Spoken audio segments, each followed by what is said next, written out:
Hello, this is Llewellyn King, host of MECFS Alert, which I developed in conjunction with Deborah Woroff in New York City. I am in Torrance, California again, talking with Dr. John Chia, one of the leading exponents of the theories of viral causes of CFS. Dr. Chia, lovely to have you on the broadcast. You're totally fascinating. In these short broadcasts, we've covered a lot of territory. What countries handle CFS best? I'm not sure any countries really study it intensively like hepatitis B or AIDS or diabetes or hypertension. I don't know if any country does that. There's research activity in this country, but it's focused a little bit on different areas of the disease, different aspects of it. You know, there are some great work from Dr. Light on the physiologic aspect of it, which is tremendous. The neurological aspect by Dr. Nettleson and the case definition by Dr. Leonard Jason. There's Japanese investigators looking at different aspects of the illness. There's really no funding for this. That's what basically precludes, you know, really necessary research on this type of things. In England, this is now recognized as a infectious disease or real disease. So there's really not much funding. It's very interesting what has happened in England, where the psychiatrists have claimed the disease, the huge fights. The patient, I get more sad, terrible correspondence from patients in England than from anywhere in the world. Great anger, great pain, and yet the National Health Service, and this is an interesting, being a monopoly, has arguably decided on the cheapest solution, which is psychiatry, except that it isn't a solution and doesn't work. You just said the right word. It's the cheapest way to deal with a difficult disease. It's all in the mind. There's nothing I can do for you. It doesn't cost any money. The problem is this is a very complicated disease. This disease, in my humble opinion, is as difficult as HIV. The only difference is that AIDS patient died. This disease usually doesn't kill a patient. Rarely people do die from this illness, but this is a very serious disease. It can be lifelong. People are totally debilitated, and they cannot be function ever, although they wish to. So if the Centers for Disease Control could put out morbidity tables on this disease, we'd have some national panic. As it is, it's, I've said before, hidden in plain sight. Absolutely. There is no national panic or international panic. Is the disease growing, or is it stationary? Is it more prevalent than it was, or is it better reported than it was? I think it's growing because, well, I may be biased because I'm the only, you know, infectious disease doctor in this area sees this type of illnesses. There's plenty of patients out there. What I see is coming from this observation. We see a lot of antivirus infections in the community, and many of those patients are hospitalized. I think a very small amount of those patients will become chronic, maybe 1%. It's interesting how this correlated with a polio epidemic. When patients are infected with polio, 100 of them, 90 people have absolutely no symptoms. 10 people get the flu symptoms, like FDR had the flu symptoms, and the White House physician told him to go run the next day. That's something you don't do in polio infections. That's what happened with other antivirus infections. When you do that, the virus will multiply more in the muscles, then travel backwards through the nerves into the spinal cord and kill the spinal cord. So the British idea of graded exercise is disastrous. I have put many patients on graded exercise. They may be able to tolerate a little more exercise down the line, but their disease is not gone. They may be 5% better, but they're not gone. I don't know what type of patient they were looking at. They may have selected their patients very carefully.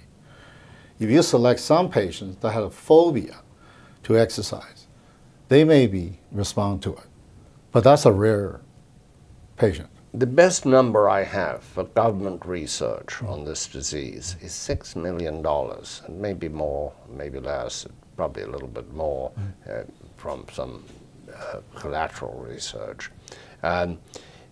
That's very small. I was just looking at some scientific experiments where the budget is 68, nothing to do with this physics experiment, where the budget is $70 million.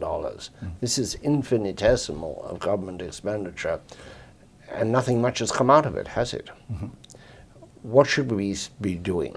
Do you have any figure that would make a difference in research? How much money is needed, and where should it be placed? I think before the money issue is raised, I think people have to accept what's the cause of this, or at least one of the causes. You know, people say, well, enterovirus isn't the major cause of this. I will certainly be happy that we say 10 to 30% of the patients have enteroviruses. At least we have something to focus on to develop treatments. If the drug company look at us and thinking this is all psychiatric illness, nobody will be developing an antiviral drug. That's what ultimately will turn the tide. Just like HIV. The first drug was developed in 1987. In the clinical trials, in 6 months, the drug-treated group and the placebo-treated group were so close to each other that I couldn't even tell a difference when they flashed the slide. But the FDA said the number of deaths was statistically less than the placebo-treated group. They approved the drug. And from that point on, the tide was turned. We started having the cocktails in 1992, and now we have almost 30 drugs, either alone or in combination. That's the first thing that's going to happen in this disease. We have to accept one of the major causes of this. Number two, to develop drugs for these viruses. Then we can start talking about remission and possibly cure of this illness. We have a mythology in this country that the drug companies are out there looking for diseases for which they can get pills and make a lot of money. Mm-hmm. But there's no great activity in this field from the drug companies, is there? The reason is that only John Chia believes in this. Other people have to believe it. We have to be on the same page. If everybody's on the same page in public, okay, I think they will get very interested in this illness. And you believe that a cure could be found, a cure?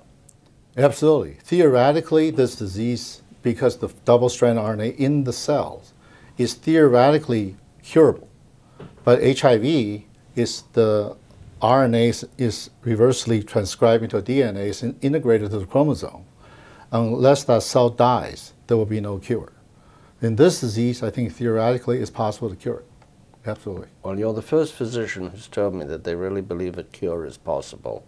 Most of those that are very committed to the disease tend to think that some therapy to improve the quality of life, to return life on drugs to normalcy, is as much as we can hope for in the foreseeable future. Right. So this is a very high note, really, that you believe. The way I see this is like, if the physicists, the astrophysicists cannot see Mars, you don't even know how far it is.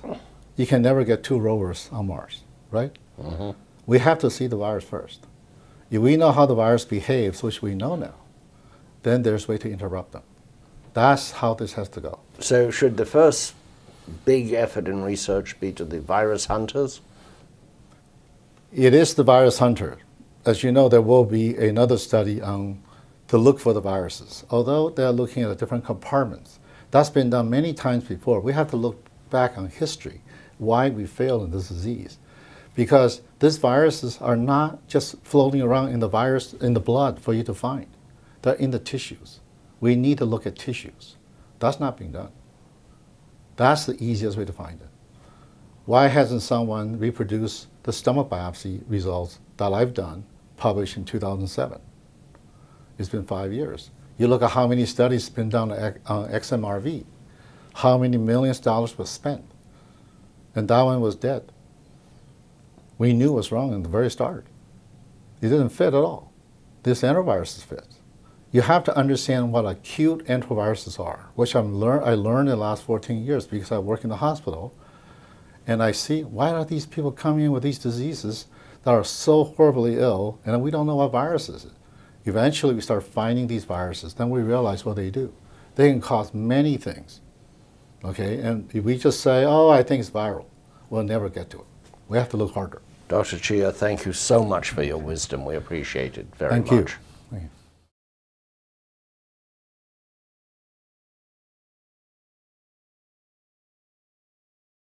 If you would like to sponsor MECFS Alert, please contact us at mecfsalert@gmail.com. Help us to help you.